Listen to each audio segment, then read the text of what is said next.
How to recover forgotten Amazon account password.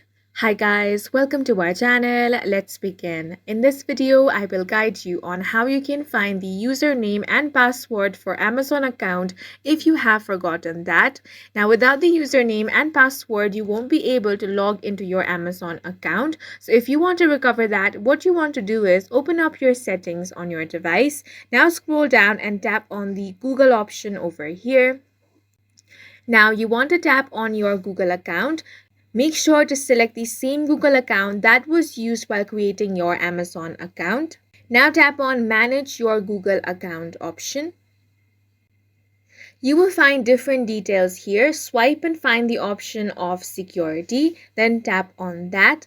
Now you want to scroll all the way down and you have the option of Password Manager. Go ahead and tap on the Manage Passwords option over here. Now you will see a list of all of your saved passwords here.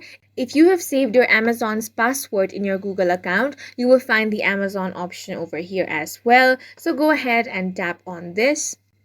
Now you can find your username and password from here. Go ahead and tap on this copy icon and copy the password to your clipboard. Then you can simply head over to the Amazon shopping app and enter the credentials and log into your account. And in this way, you can recover the forgotten Amazon account password. And that's it for this video. If you found it helpful, please make sure to hit the like button and subscribe for more videos like this.